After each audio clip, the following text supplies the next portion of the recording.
Hey, everybody. Am I live? Oh, no, I'm not. Go live.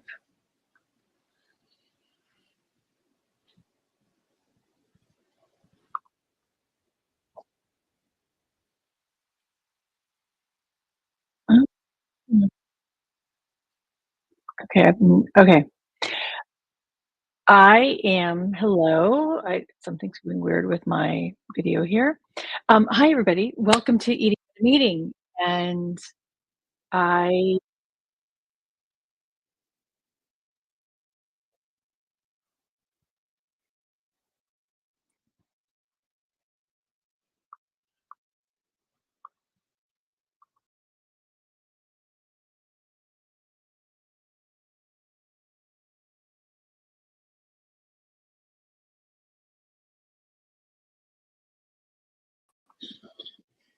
okay. Hello again. Sorry about the confusion there. We're going to start all over again. So, welcome to Eating at a Meeting. I'm Tracy Stuckroth, your host.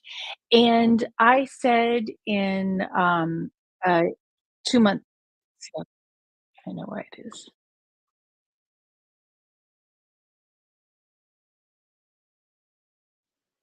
I know what it was because I was live on Instagram too, and I was hearing it in my own head. So sorry about that. Sorry about the confusion.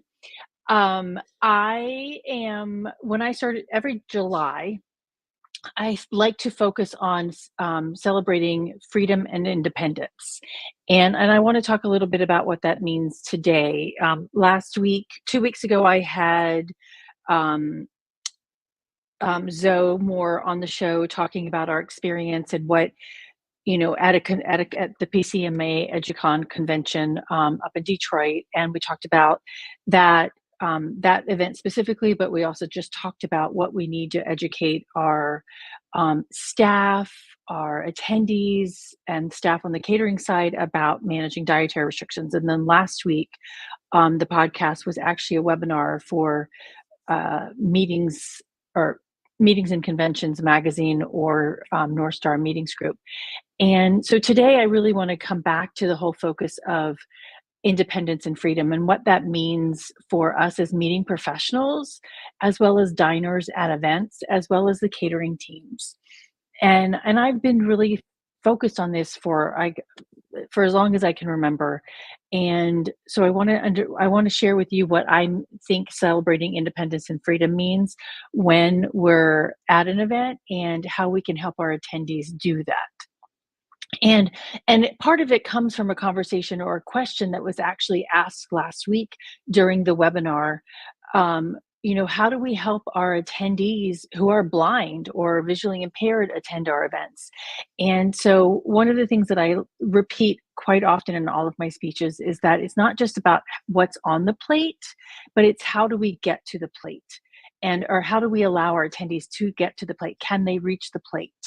And so when we're thinking about freedom and independence, think about how when you go to a conference, if you don't have any kind of disability or if you don't have any kind of dietary need, you have this freedom to go about getting there and eating whatever you want, right? And so you can eat every single dish on the buffet, or you don't have to pick around and find food on your plate or scoot food away on your plate because you can eat it all. And when you're going from, say, the general session room to the dining area, wherever the food and beverage is being set up, that reception or that outdoor pool party, you can just go the route that the hotel or the venue suggests that you go, taking the stairs or taking the escalators and not going behind the scenes back of house to get to that venue. And I think that's really important as meeting professionals and and our catering partners who own those venues to think through all of those steps, because we need to make sure that every single one of our attendees has that ability to be able to get to the plate and to actually participate and eat in that food and beverage. And actually, I was talking to a client the other day, and they're like, "Hey, is that person who is blind who's coming to our convention?" And they went back and checked at registrations to make sure that he had actually not registered for this year's event. And I had a woman at an event that I planned 2 months ago. She is Orthodox Jew, and so she has to eat a specific way to following the kosher dietary practices. And this year she didn't come because she was actually having a baby. So making sure that when we're thinking through or we know previous guests are coming, do we have the things that they need to feel independent and to independently attend our event with freedom of getting through those spaces and those meals? Hey, Martha and Adia, and Alex. Oh, hi, Alex. Hey, um, thank you, Alex, for saying that I'm amazing. I appreciate that. And happy belated birthday. It was 2 months ago, 3 months ago, but happy belated birthday to you as well. Again, so let's talk about some ways that we can provide some independence, and one is with signage. Adia, I'm glad you're taking a break. Listen to me chat for a few minutes. Thank you. Um, thinking through what we need to do to provide that independence. And at the PCMA EduCon, they had some really good signage. I think it was Sodexo Live was the caterer, and they had some good signage that labeled, this is gluten free. And I'll see if I can find a photo of that. Tess and I talked about that a couple of weeks ago as well. Where's my photos app? The um, really big signage to point it out and to make sure that people understood which items were gluten free and what items contained what. I'm going to go through here and see if I can find them. And that's really, really important to making sure that people can read the labels, they understand what's in the labels, but also being able to ask questions. Let's see, I'm gonna add another present here, share screen, window. All right, you're gonna get to see all my photos when I pull this up here. This is crazy. But this is, so Tess and I talked about this a couple weeks ago, but we loved the fact that it was labeled that it was halal chicken. It was gluten-free and it was nut-free. This was actually at the very beginning of the buffet, right? And so they could see what was on the entire buffet before they walked down the buffet. So they had a clear idea if somebody could actually eat it if they needed, or skip that buffet line. Let me find the little button here. And then when you got to the specific items, it was also labeled. And I love how this labeling, it's clear, it's nice and bold. The title of the food is bold. Then it actually explains what's in it. And then it says it's vegan, gluten-free, dairy-free. I love the fact that, I'm hoping you can see this clearly. Oops, there we go. It's much bolder there. That the vegan, the gluten-free, dairy-free, nut-free is in a different color. That's really important in helping make sure that people can see that information. I need to go back in and check the guidelines for people who are visually impaired on the coloring of those, what colors are best to use when you're thinking about that. But I do like the fact that it is red versus the black, and it's not blue, because blue would not stand out very well. And I'm going to take this off the screen real quick and just come back to me. So that is one of the ways that we can help provide some support and freedom for attendees to be able to eat when they're walking through a buffet. And I'm going to try to find the other one that I saw or they had. And then also the making sure that the servers understand what they're serving. Here's that other photo I wanted to show you. Add to stage. And so they had this really big, tall sign on this buffet, which is really nice. It called it out from across the room that you could see that. The one challenge that somebody pointed out is that for safety purposes, they're hesitant to call this actually gluten-free because it's actually not certified gluten-free. It's not in a prepackaged. It's not.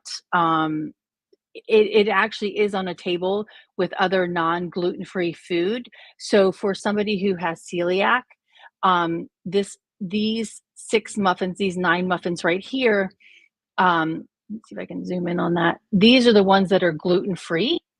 And but just knowing how individuals take these tongs and use them to pick up this type of bread and then maybe use it to pick up this bread. It is nice that these gluten-free muffins actually have a wrapper around them so the tongs would not actually be touching the gluten or the gluten-free muffin.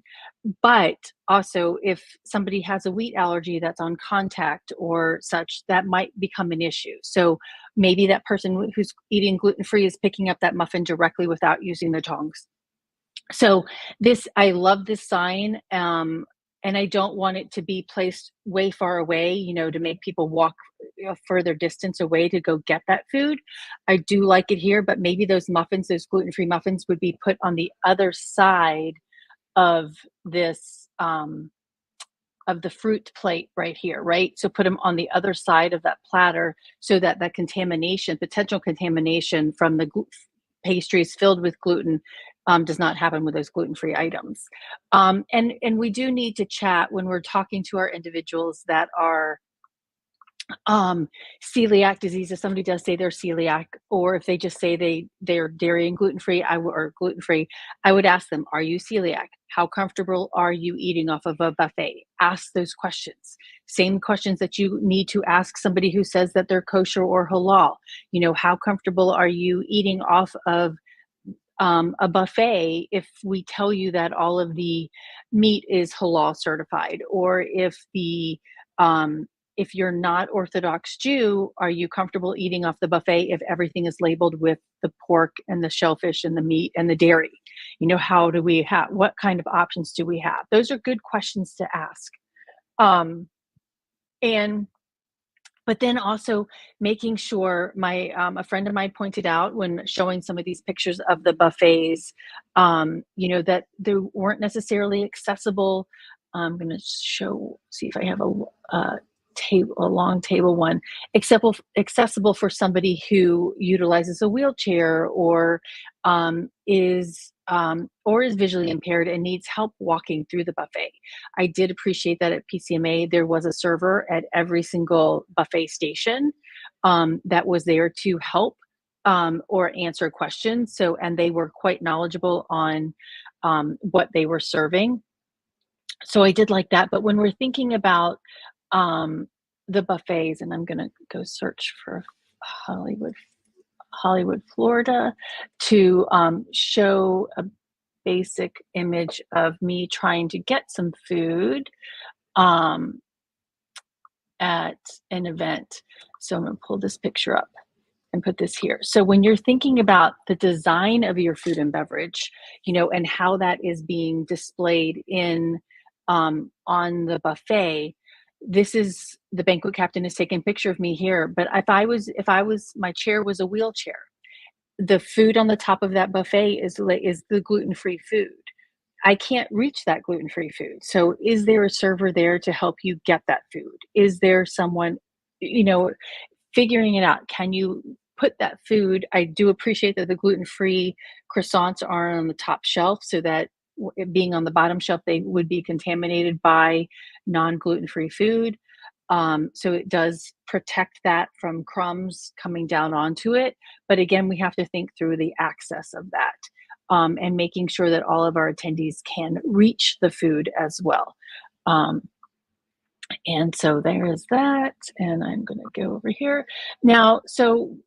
Before we even get to any of that, um, Alex, the cauliflower shawarma was delicious. It just doesn't sound just delicious. It was delicious. So thank you for pointing that out, and thank you for the happy belated birthday to me too. But when we're trying to provide food independence, some of the things that we need to think through on this thing is that we need to be asking our attendees if they have dietary restrictions. And I pointed this out last week in our webinar with North Star, is that if you think you don't have anybody with dietary restrictions, or you're not going to do it and they can just figure it out when we get there, you're actually wreaking havoc on the catering team, because well, you apparently don't know, but the catering team does know that you're going to have people with dietary restrictions. And if you haven't thought through those dietary restrictions when you're planning your menus, then you're really going to wreak havoc on those guests, as well as those your catering partners on the back end, because they're not necessarily going to plan for gluten-free and dairy-free and vegan and vegetarian, and have you thought through how many of those that you need. But by asking your attendees up front what dietary needs they have, then you're preparing the chef, you're preparing yourself, and you're preparing them to be able to accommodate them. And I do want to say that when you ask them, you need to be able to follow up on it. And you need to accept the fact that not that everybody, when you're picking those menus, not everybody eats the same way you do. And I don't need you to put a buffet out that's got 50 different items on it, because you're not going to nobody's going to eat all that food. But I do need you to then think through how you're designing that menu. Say, do you have gluten free? Do you have vegan options? One of the things that I do when I work with my clients is I take that menu, say it's the um, taco bar, right? Buffet, right? I sort all of the items. I line item every single thing, food item on that buffet out, and then on the right hand side, I actually then filter it. And how many items are vegan? How many items are gluten free? How many items are vegetarian? How many items are gluten free and dairy free? And you will come to find out that sometimes there's not very many things to do. And actually, on a buffet that I went to, that was mostly a Mexican buffet.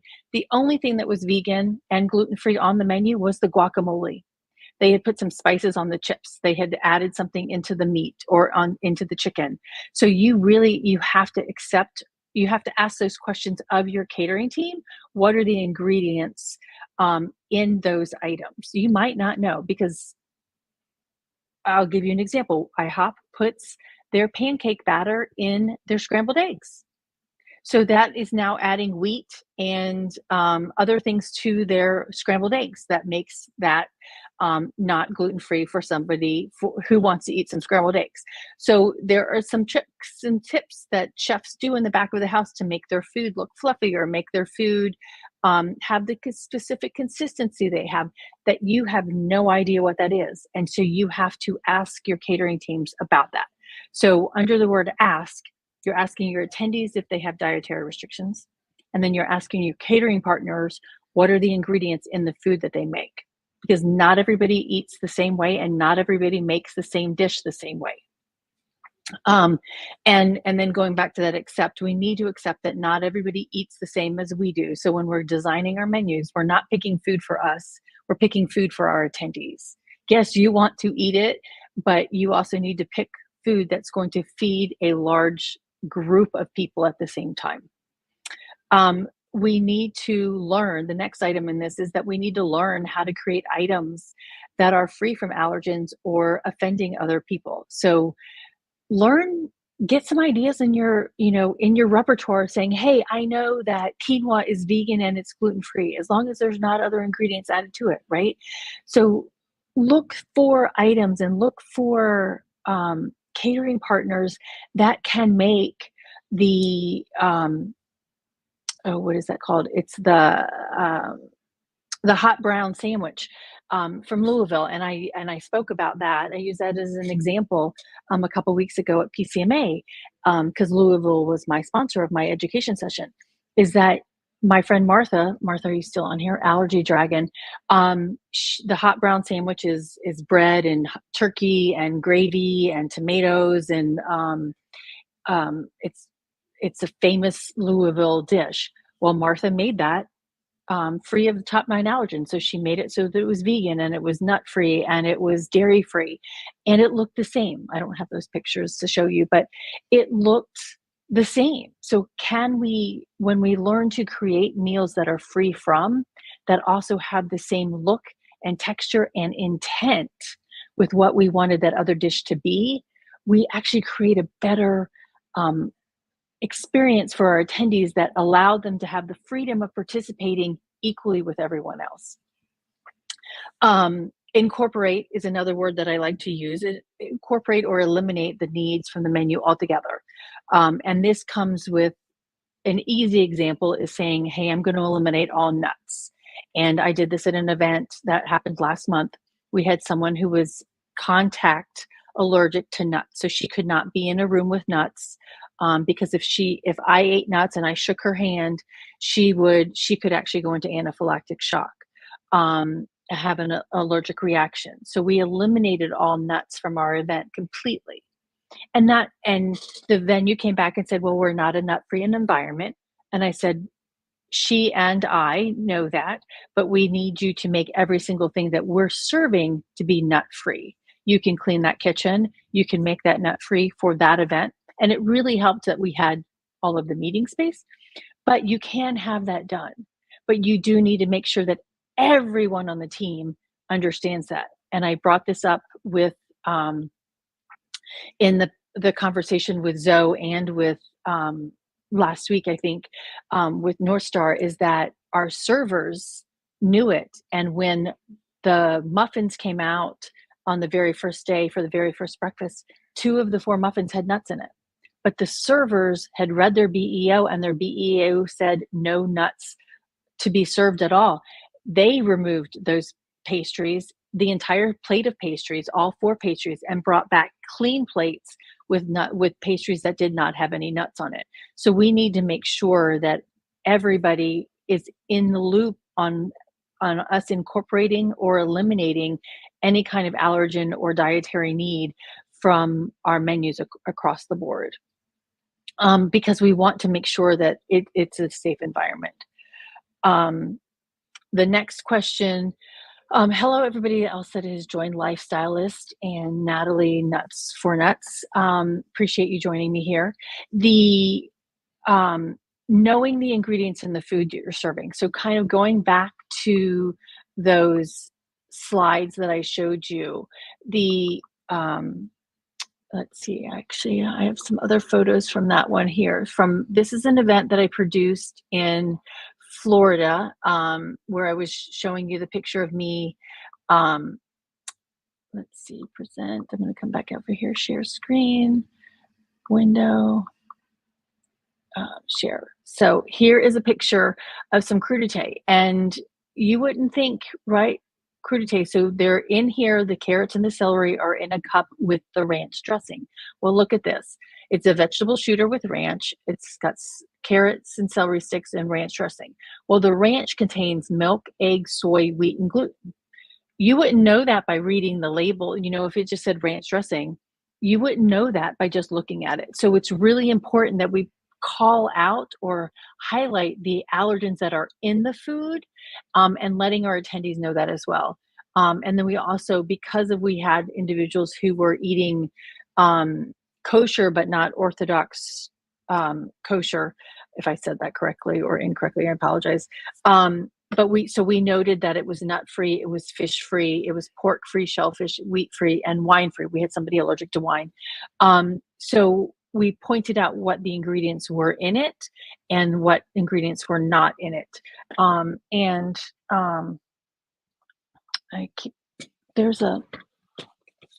don't know where it is. I have this thing that you can showcase. Let me see if it's in my drawer right here.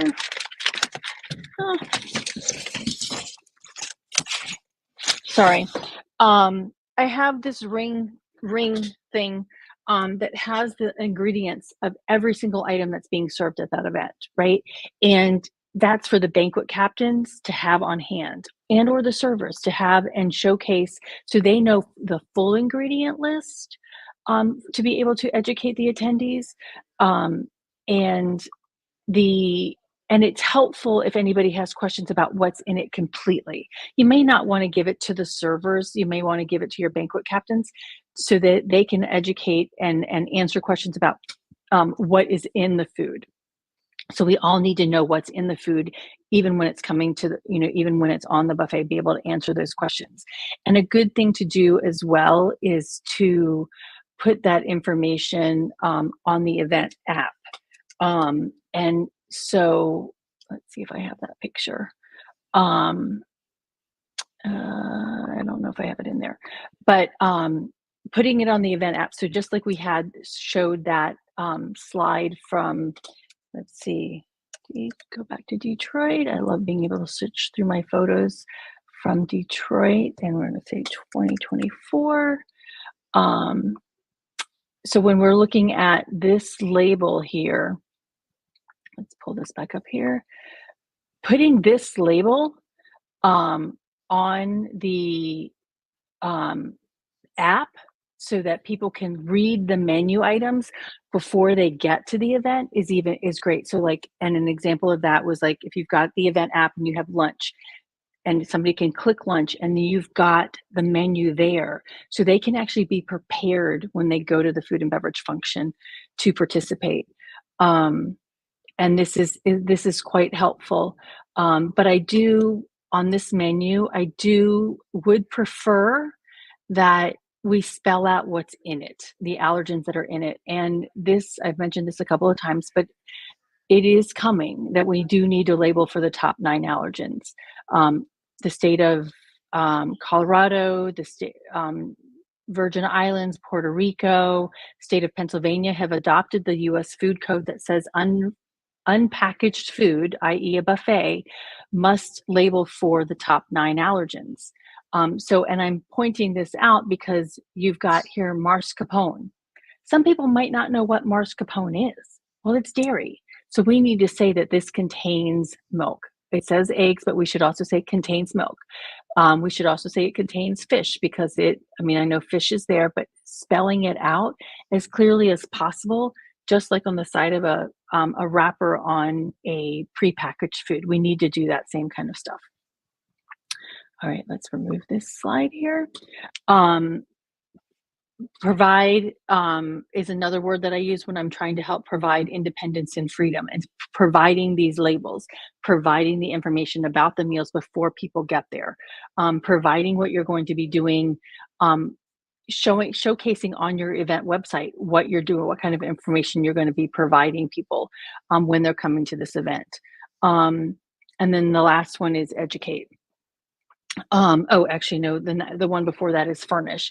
Furnish your attendees with a way for them to communicate, especially if it's a seated and served meal. Oh, actually, not even if it's a buffet or a past hors d'oeuvres, and you do have options for them.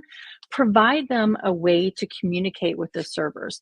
These are meal cards that I have designed and sell, but it's easy. It fits in the back of a name badge, and they can hand this to a server. And it says, hey, I've got a tree nut allergy, or I've got a seafood allergy, and I need a personalized plate that's been custom designed for me, right? Or custom designed for a variety of people that have the same need. But furnish them a way to communicate safely and discreetly so they're not yelling, or your server's not yelling, hey, who's the vegan or who's the nut-free person, right? We want to be able to provide that freedom like everybody else, to walk through a buffet, be able to get a meal without any questions.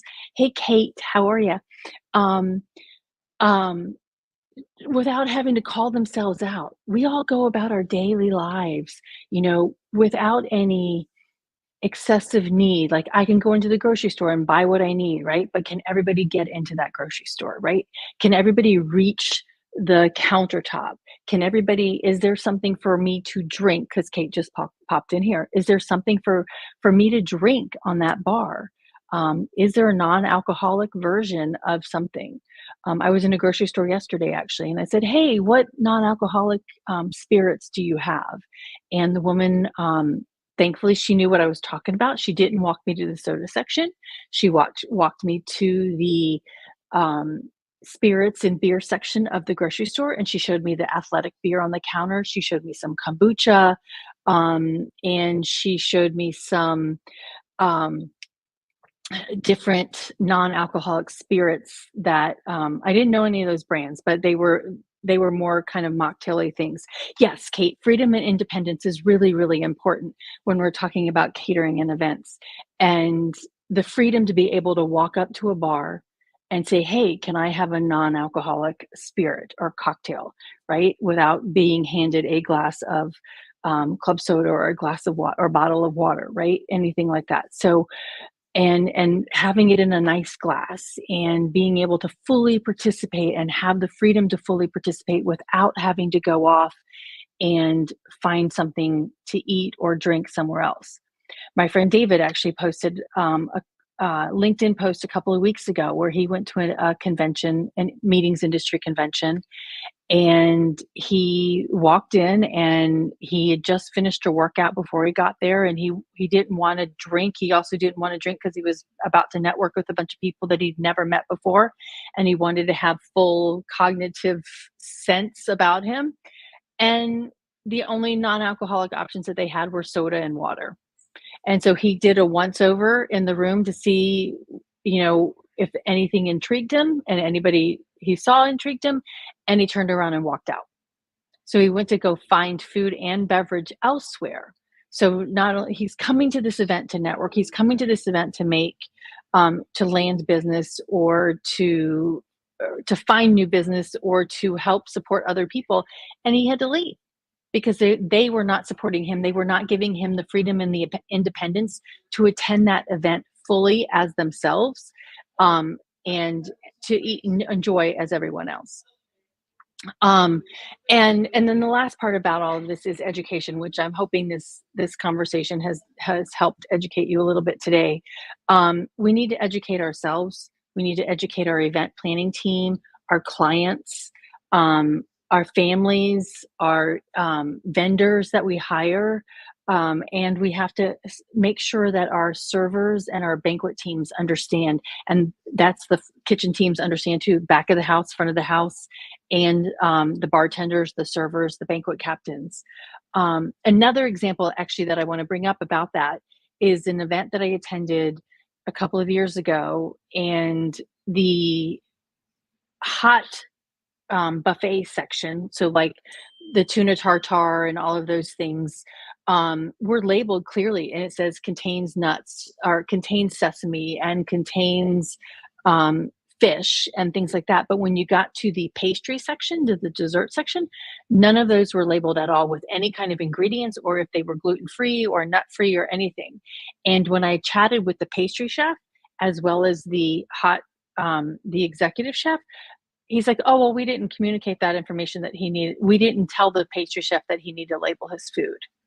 So we need to make sure that we're educating everybody on the guidelines that we want to see on the front of the house so that we can make sure that we're providing, again, that freedom and independence for um, eating and enjoying that and participating in that event. So um, I hope this has helped, and I hope that you can look at your food and beverage events a little bit differently when you're doing this. Go through your menus, go through and ask your catering partners, what is on here that's vegan? Can you reconfirm that it's vegan? What on here is gluten free or nut free? Or how can we do some things that we're being creative and offering the same options so that we can all come to the event with our full selves, our whole selves, and participate. So this is July 17th. We're halfway through the month that we are celebrating freedom and independence in the United States as well as some other countries. So let's give our attendees that freedom and independence to participate in our events. Thank you for listening. And next week, I'm actually going to be at the beach. So I am not going to tune in, but I will be back at the end of the month. Let's see what date that is. Pull up the monthly calendar. The 31st. I will be back on the 31st with a guest to talk about a little bit more of this freedom and independence and what that means in the entire food chain and at eating at a meeting. So thank you for tuning in. And until next time, stay safe and eat well. Thanks.